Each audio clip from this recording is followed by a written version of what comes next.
Frank Staropoli is a father, a husband, a businessman, and a resident of Dorchester County.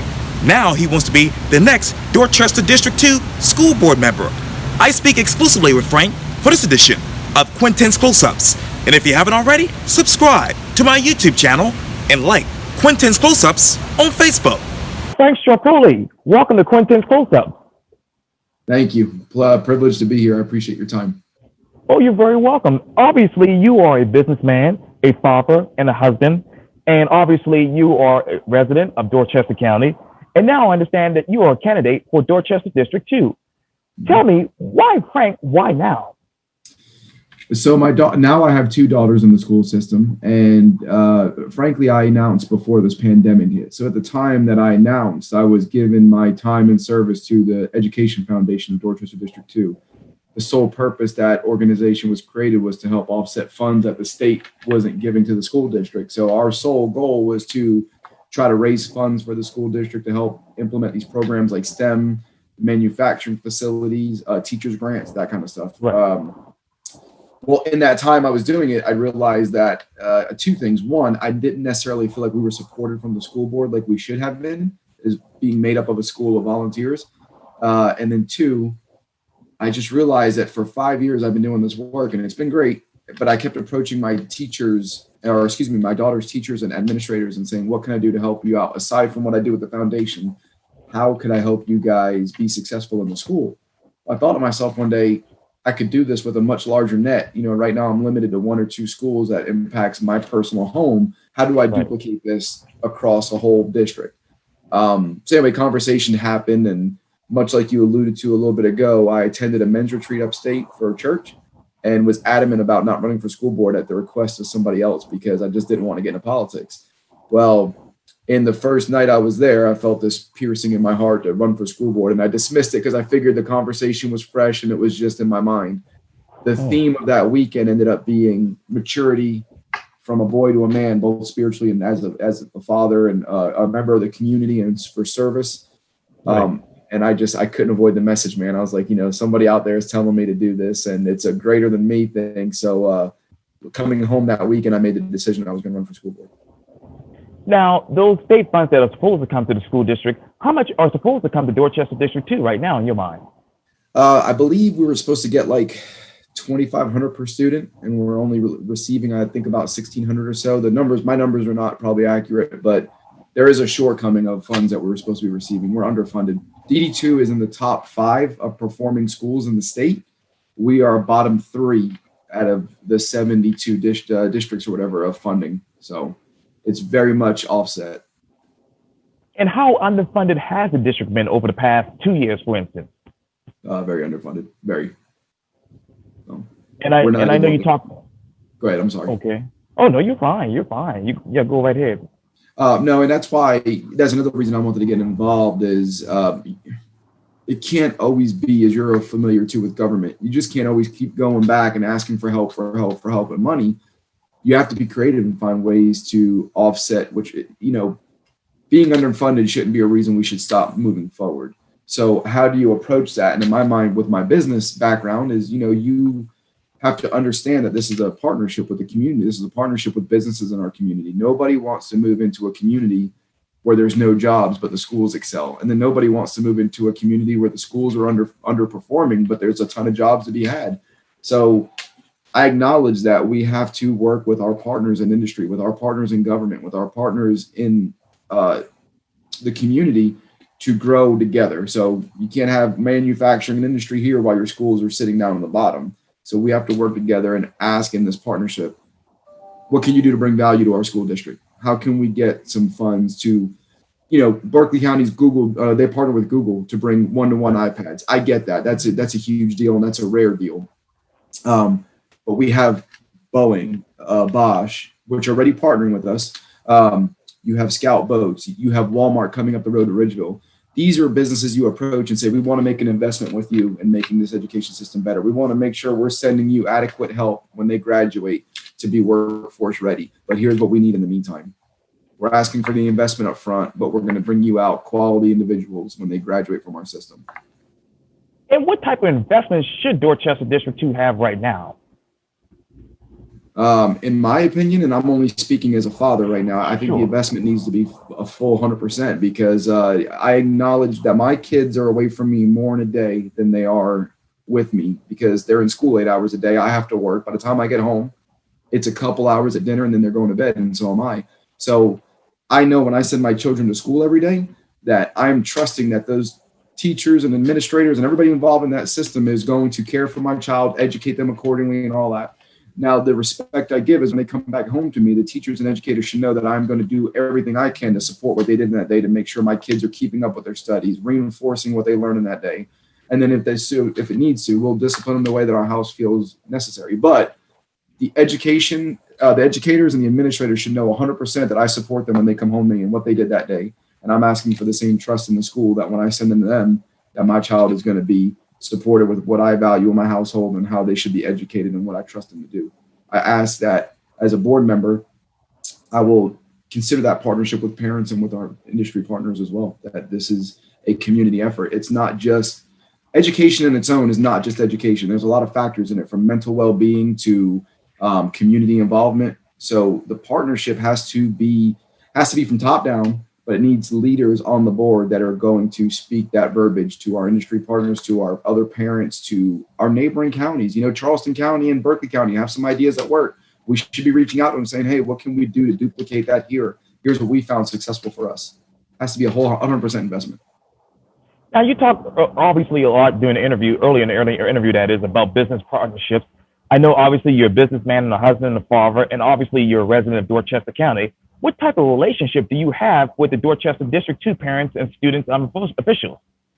So, first, with the involvement with the Education Foundation, I've got to meet a lot of great families. I know a lot of families through our school from when I go give my time over there. I'm involved with the local community workout group F3. And so that has had about 300 or 400 men come through. And I've got to build a good bond with some of those guys. In the 4 years I was on the board with F3, I was their philanthropic charitable role. So I led a lot of efforts in our community to raise toys for kids at the Cancer Center, to give money to the Dorchester District, Dorchester County Children's Advocacy Center, the homeless shelters, families who are trying to adopt. I've been fortunate to have a lot of experiences and positive encounters through that. So for me, I try to get out as much as I can, and I don't do it for a glory benefit. I do it because I know that our family is settled here. I want my girls to grow here. I want to make sure that the community is in the best shape possible for our families to thrive, because I honestly do love where we live. I value this area. I value the people in it.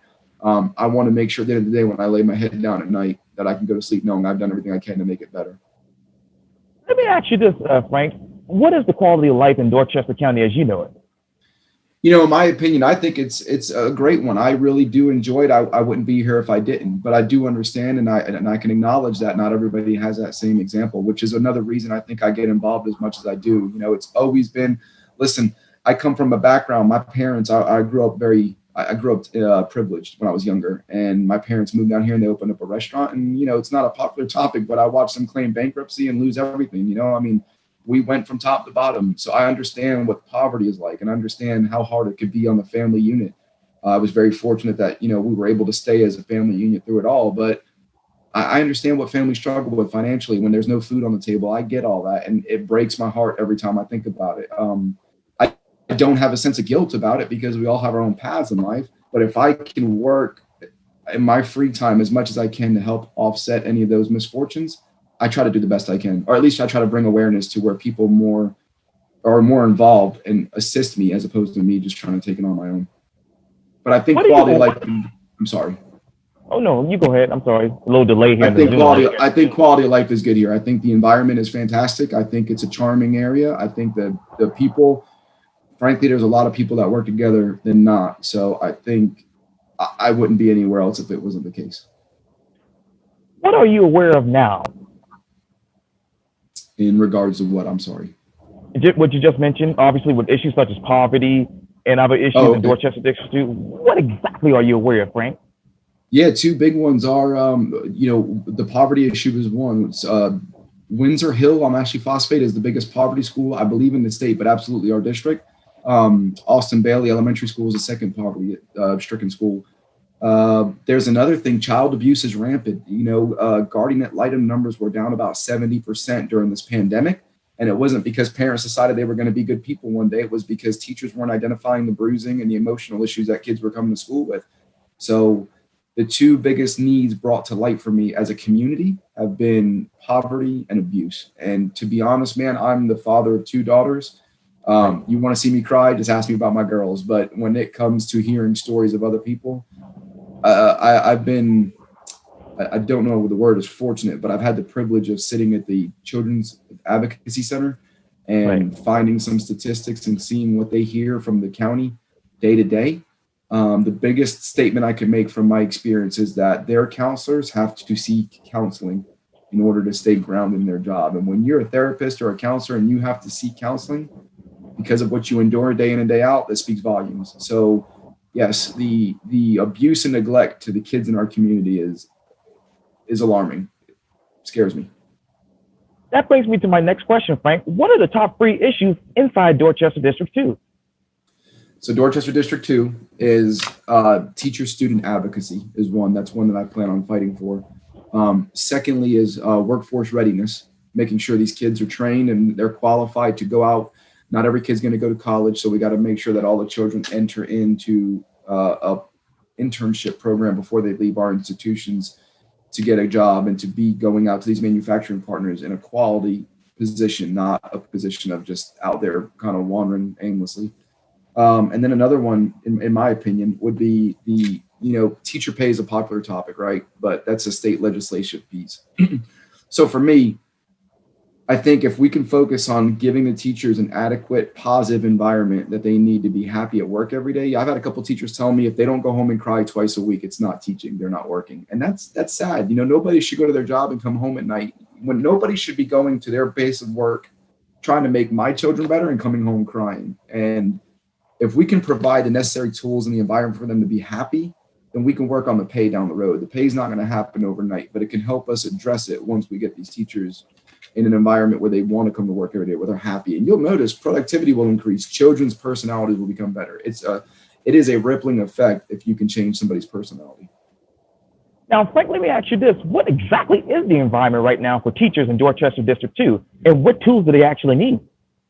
I think they're stressed. I think you have teachers who are under a lot of pressure, especially in the virtual environment we're in, because there's a lot of inconsistencies. They're trying to navigate this classroom environment as well as this online platform. They're already underfunded. Teachers don't make a lot of money, so that sometimes they have to buy their own supplies. I don't know that all of them are. Some of the issues I've heard from some teachers are they're really just not adequately trained for this virtual environment. We're using Microsoft Teams, which is a great business tool. I don't know that it's the correct tool for an educational piece. So there's a lot of moving parts, and I don't know that they feel comfortable driving behind that wheel right now. And that adds to stress. Like you can imagine, this is every employee. When you go into your career not knowing exactly what your job is or how to do it, there's a lot of pressure and insecurities there. And I think that's one thing they deal with. Aside from you're getting reprimanded by by some people within your own building, you're getting reprimanded by parents because their kids are struggling. Kids are crying because they don't understand it. There's just a lot of pressure that's falling on them that could be avoided, I believe. Now, those policies, what should be the ideal policies that is for teachers who are actually teaching kids online? If you can, I'm sorry, drill down that question a little bit more. It's that was vague. Yeah, no worries. Obviously you talked about policies in the last answer. What exactly should be ideal policies right now for teachers in Dorchester District 2? So I think if you can get them into so the policies that they need to work on in DD2, I think would be getting them the education. So first of all, we got to go back 5 days face-to-face. That's going to help these teachers out a lot. If we can get them back into a face-to-face environment where they can actually tangibly show kids their work and be in the same space with them, you're going to notice a lot of pressure being removed from that perspective. I think if you also ask, these students are going to understand better. I think right now, from what I'm experiencing, my students are having, or my children are having some issues with some of the stuff they're learning. If you have to wait on a response from a teacher 2 days later, it kind of loses its impact. So the most impactful way we can get these kids running straight on an educational platform is to put face-to-face. Now, not everybody's safe going back. I think we have to open up virtual again and get these kids get the parents who aren't comfortable coming back into school face to face, give them the virtual option, allow them to do it in the environment they're most comfortable, and then also open the 5-day face to face back up as well. And once we do that, now you've got an area that teachers can manage. I think you've got an environment that kids are more comfortable learning in, and then you've got more adequate help from families and a tighter partnership between the school and the parents. And matter of fact, from the Post and Court, it reads this: starting on October 19th, obviously yesterday, 4K to 5th grade Dorchester District 2 students will attend school 5 days a week for only half of the day. The new 4K 5th grade model came after obviously Superintendent Joe Pye and his staff received pressure from the school board to try to come up with a strategy to get school back in, students that is, back in school 5 days a week by mid-October, which is now. What strategy, Frank, are you hearing from parents, which is ideal? A lot of families I'm talking to want to go back 5-day face-to-face. Now, they want to do it immediately. I don't think that's realistic. I think we have to plan it accordingly. We have to be responsible, but I think we need to go back as soon as possible. You know, that article stated that they felt a lot of pressure from the school board to go back immediately. I've been in on the school meetings. I haven't seen that pressure. It's been more of a communal agreement, if I would say so. And I don't think that that's projected correctly. Now, there are still parents who are concerned about going back. I think that the minority percentage is being the loudest, though. So I think if you ask and you took a proper poll, I think you would find that about 80% of the parents want to go back into a school environment. Okay. You have families who are quitting jobs because they can't manage the schedule of taking kids to school and picking them up 3 hours later in the middle of the day, mind you. That's a hard task. You know, there's people who are depending on that income that can't make that work, but they're forced to. The school districts put them in a corner position. And listen, most good parents, when it comes down to it, you're going to fight for your kids' education over income. You'll find income somewhere, right? But we shouldn't be putting parents in a position where they're going to have to lose or adjust their income based on a school schedule. That's tough. So a lot of parents want to go back. And the article goes on to say this: now that this option is going into effect, obviously, you know, let me ask you this too. What hurdles do you see parents, teachers, and students jumping over to get still a reopening within the Dorchester District school system? I think there's going to be, I think some of the things we have to consider is class population sizes with social distancing. I think there's things that we can encounter like school lunches. I don't think it's necessary that we have to go into a cafeteria. I think they can invest in some speed carts and have staff take the lunches to the classrooms in staggered times. I think you're going to have to, they've made the investment in the plastic shields in front of the desk. I think that's smart and it's a step. The younger ages are definitely going to be more of a concern wearing a mask. You know, little kids don't want to wear their mask all day, every day. So there's probably more of a fight there to keep them on. It's going to be a working effort. It's not going to be easy, but in order to do it, I think everybody's got to be committed and invested with one another to do their part. And if we can work as a whole and be one giant gear turning, it will be successful. And let me reset for a second, Frank. Obviously, you're running for the school board because you see a lot of issues that need to be solved. How transparent has the Dorchester District 2 school board been in your mind? I don't think they've been very transparent. I think they could do a better job. I think a lot of the reason you see the stress and frustration from parents is because they feel like the transparency is very limited. You know, in the summer, they had an idea for the plan, and I think a lot of parents signed up for a specific plan based on what was told them originally. That is manifested into something different. And unfortunately, you can't be as, they can't be as flexible in their career or something else that quickly, like the school has been adjusting their plan. So I think if the school board did a better job of communicating and was honest up front, you would see a lot of more buy-in from parents. And I think that's been a large issue with why the communication has been so heated from family standpoint versus school board, is because they feel like they're not getting details they need and they feel misled. And what other details are you hearing from parents that they actually need right now? They need the bulk of it. From what I'm understanding, there's a pattern there. They want confidence. They want consistency. If they can get a consistent and confident message from the school board or from an administrator, I think they'll have some ease there. But right now, you know, there's talk of if we go back, then we need this much space on buses. We don't have enough buses. We don't have enough administrators to do this. Some teachers don't want to go back. There's so many variables in the air. I think you have to see parents, I think parents have to see decisions being made with confidence and consistency. We cannot tell a school district that football is okay, but not have the band present because of the virus. That's not a consistent message. And let me turn over to politics, Frank. I was actually thinking about this question on my way over here to interview you. But single member districts, how is that hurting your campaign? I wouldn't say it's hurting. Single member districts, it's challenging because of the size territory that DD2 covers. I'm right now campaigning from all the way in Ridgeville, all the way down to Ashley Phosphate by Bosch. It's a large territory to cover. It's about 90,000 registered voters in this area. So it gets expensive, it gets timely, and frankly, it takes up a lot of time to try to get a message out consistently across different areas where people are listening. The same people are listening to 9 different candidates. So a single member district would absolutely kind of ease that. If I just had to worry about the square mileage of the place around where I lived, it would be a lot easier than trying to cover that territory.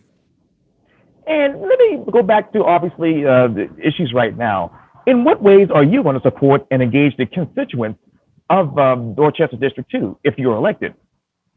So I think people who know me well and those who don't have seen it, that I'm somebody who listens. I definitely have a desire to, I have a policy at work that if I get an email before lunch, I try to answer by 5. And if I get an email before 5 after lunch, I try to email by the next morning.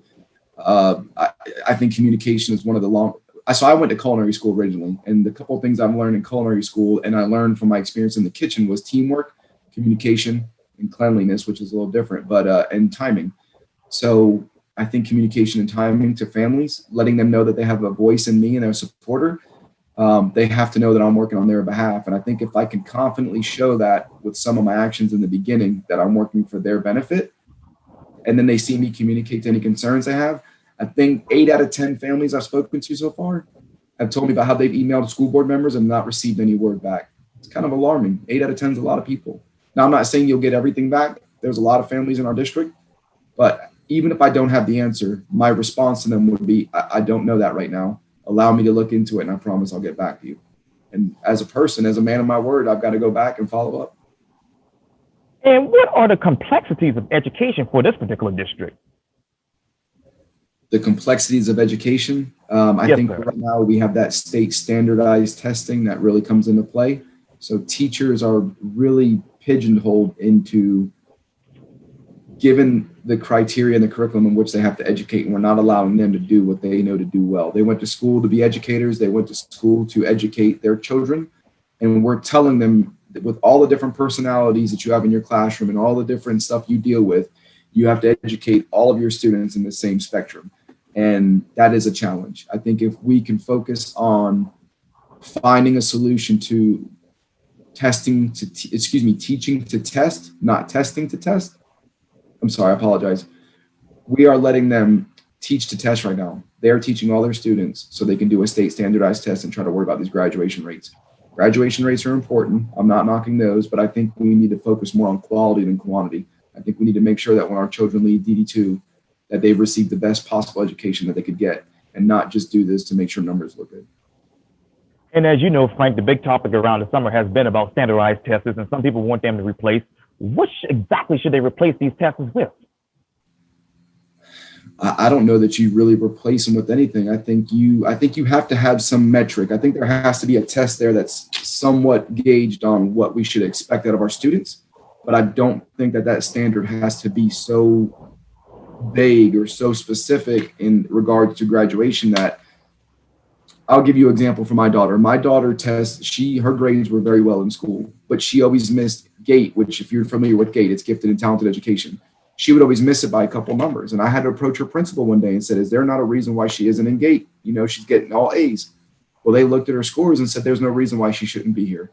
So they moved her into GATE and she's done well ever since then. But judging by that test, because she missed by a couple numbers, she was not allowed entry in. That's what we have to look at. We have to look at stopping being so firm in a number and not looking at the overall situation. Some kids are just not good test takers. Some kids perform excellent in the classroom.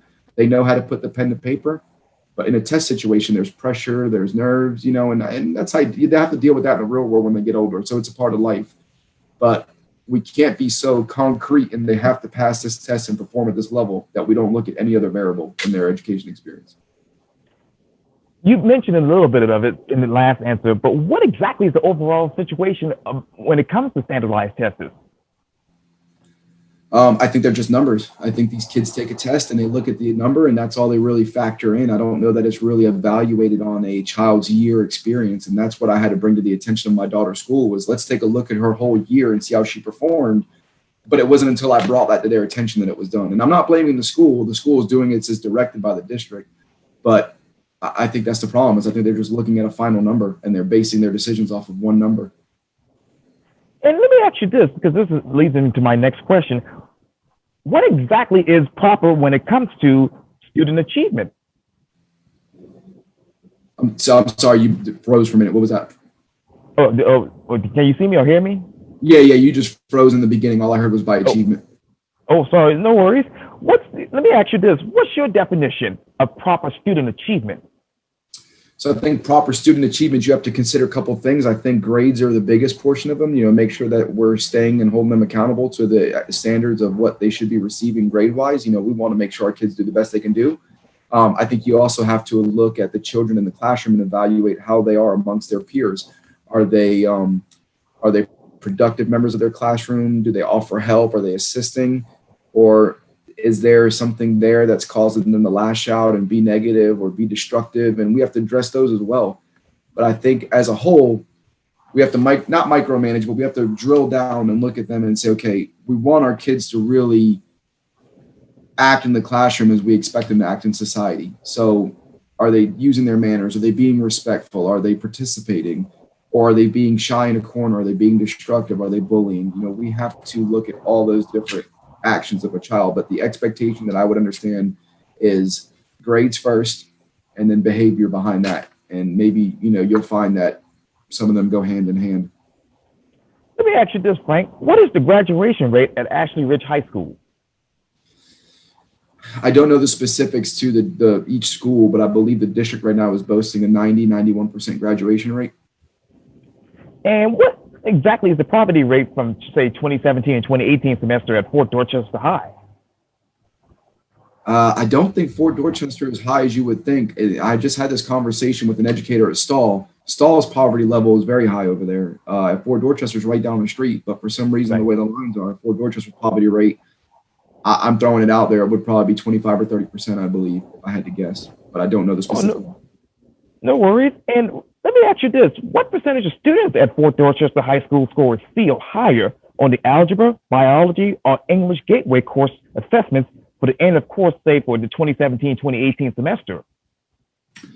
I don't have those numbers. I apologize. I don't know. No worries. Let me ask you this. What's the average years of experience for an average teacher that is, at Ashley Ridge High School? Ashley Ridge is a fairly newer school, but if I heard this statistic correctly, I think the average experience for a teacher there has been around 8 years or so. Okay. I think it's and let me ask you this. When it comes to the elementary schools, how many students that span elementary are meeting or exceeding the MAP percentage in math or reading? I met with a teacher in Myers Mill last week, and she was telling me, I think they perform well. I think they do have some issues. I think the special ed community throughout the whole district is one that they want to see enhanced. But span, I think they're on a good track. Okay. But I don't know enough. No worries. And what percentage of students at Du Bois Middle who are making progress in reading and math in the MAP benchmarks? Don't know that one either. Oh, no worries. Let me ask you this. What leaders in Dorchester District 2, Frank, have you already, I hate to say relationship, but who you have formed a relationship with? Sure. So in Dorchester County, I have very good relationships with, first and foremost, our mayor, Ricky Waring. I know town council members, Bill McIntosh, Terry Jenkins, county council members, Eddie Crosby, Jay Byers, met Bill Hearn. Representative Con Chellis, who will more than likely be replaced by Gil Gatch. I went to high school with Gil. Sean Bennett, Chris Murphy, and Mandy. These are all guys that I've had conversations with that I can call today if you needed me to, and those are relationships I absolutely plan on utilizing to try to get this district moving forward and get the right policies made to get things better. Well, let me ask you this, Frank. What's your proposal for closing the achievement gap? The achievement gap, well, I think one of the first things we make a mistake of, you hear a lot of correlation between income-based, and I think education is one area we don't need to decide income-based on education. I think every kid should be afforded the same opportunity. So I think the necessary achievement is to look into what school resources are needed to make sure that gap is closed. And as a board member, you got to fight like hell to make sure that you fight on behalf of those resources that are needed. I would have to go to each of those legislatures and say, look, here's my shortcoming. I need your partnership in this. What can we do? What do you need from us to make sure you get it passed through? Or how do I solicit the funds for this? What do you need from our end? We can't start the conversation off, well, that's their problem, that's my problem. I think right now, if you look at some of the meetings, the school board and, well, county council won't let us do that. County council will tell you, well, that's a school board's job. They're not doing this. We can't have that. When you start off a conversation that way, you've already killed it in the water.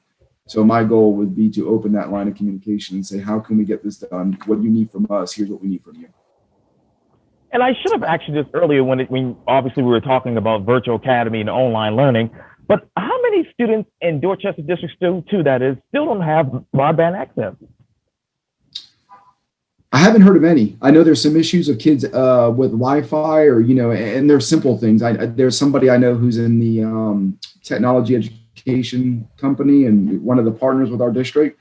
And from what he's told me, some of the challenges they're having, they're calling them challenges and making them issues, but it's really just a matter of they're not clicking the right button or they're not turning their microphone on, and these are things that we'll get to understand easier. I think we saw a big increase in the beginning and it's slowly been decreasing as people are getting more familiar with the sites and navigating everything. But I haven't heard of any specific cases of kids being without resources. I think the district has done a good job of making sure that each kid gets a device. I know if a device has become broken, they've been good about replacing it. I believe they've set up buses in areas with Wi-Fi for a community that may not have access to Wi-Fi in their community. So that way they're able to utilize it. That's not ideal, but for right now, it does something. All the more reason, though, why I think we need to go 5 days face to face. There's a lot of resources in our buildings at school that we're paying for that kids don't have at home, and they need those in order to move forward on their education. Well, that brings me to my next question. Should the state of South Carolina make internet a utility? It's a very good question. I would be great if they did, but at what cost, right? And so is it going to be passed on to taxpayers, or can we find partners in that field that can partner with us to provide internet and make an investment for the community? Yeah, and another question too I was thinking about, but should fiber lines ever be placed in rural areas of South Carolina? Should you say power lines? Yes, sir. Fiber line. Oh, fiber. God, that would be nice. Because, no, it's okay. I just that would be my wife's family's from St. George and Reesville and Harleyville, so all up that way. So I'm very familiar with the limitations of Wi-Fi, and again, would love to see all of them up there even have that access, but at what cost? So, and I don't know those numbers, but that's something that we'd have to. From my business background, it would tell me, okay, find out what that investment takes, how we're going to go about formulating a plan to get it in place, what's the timeline look like, and what's the cost on us versus the company. Is that a conversation that we can approach? Where in the budget is there wasteful spending, and how can we utilize that to bring features like this to rural areas? St. George, I'm a huge fan of cheese curds. I just had it last night for dinner. Yeah, it's I'm from New Jersey originally, so when we first started dating and I went to go visit these areas, it was a different world for sure. Yes, I love but cheese great curds. people up there. I love going up there for the holidays. I love getting to sit on the porch and see the small town communities and the people coming from 2 blocks away because they heard grandma's made mac and cheese and they want to come get some. So I love that. Yeah. Yes, and we love St. George indeed. Well, let me ask you one final question, Frank. What in your mind makes a school board effective? So I think the most important thing about the school board and the most effective way you can approach it is you need a different makeup on the board. You do need some educators. You need parents with children in this system. You need business people. I think it takes a collective group of people with different opinions that get us moving in the right direction.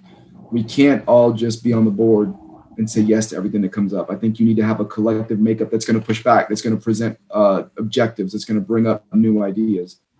if in my business, we have meetings every Monday and everybody in that room has an opportunity to oppose a different idea or maybe a better way that somebody didn't think of. But it takes that collective thought process as opposed to one person saying we're going to do this and everybody else saying yes, sir. So I think the makeup needs to be, I can't think of the word I'm looking for, but excuse me. We just need to have a makeup of different backgrounds. That's all. I think diversity is also a big thing too. I think there's a lot of communities who feel like they don't have proper representation on the board. Me personally, I can speak to that. I'm in a biracial marriage. My wife is African American, so both of our children are biracial, and we understand what each other goes through in each other's communities, the good and the bad. There's both parts of those. So we understand what the approach is from a different community. And I think that that's a value I bring to the board also, is to say, we're making these policies that help here. What do we do about the ones that live here? From a business standpoint, well, we're doing this way so much more efficient and cheaper. Why don't we approach it this way? And I think right now we're lacking that. And, I've interviewed so many people for Quintin's Close-Ups over the past close to 10 years, close to 2,000 interviews. And everybody who's running for office says, okay, day one, I'm going to get myself acquainted with this person and that person, this person, that person. But Frank, let me ask you this. What policy would you enact on day two if you're elected? Policy-wise, I'd hate to say I'm going to enact a policy on day two because I think that's still too new in the role to start making big decisions. But day one, it would be more, I think early in the beginning, and I'm not, maybe a month or so, but I really would like to look at all the internals. We talked about transparency earlier. There's a lot of stuff I don't know because I'm not on the school board. I would like to look at things like, what are we spending on? What kind of budgets do we have in there? What are some policies that we have that teachers have an issue with? I think some of the biggest mistake that some leaders make is they come in trying to make decisions on policies off day one, and they have no idea what the system is in place yet. So for me, initially, it would be more about learning and educating. And once I understand how the system works, then I would interject my opinion on what I think we could do to be more efficient and run in a smoother flow. Well, Frank, thank you so much for your time. And again, welcome to Quintin's Close-Up. Thank you very much. It's been a pleasure. I appreciate you taking the time. This has been great. Likewise. Thank you. Thank you, Quintin. Take care. You're welcome. Likewise.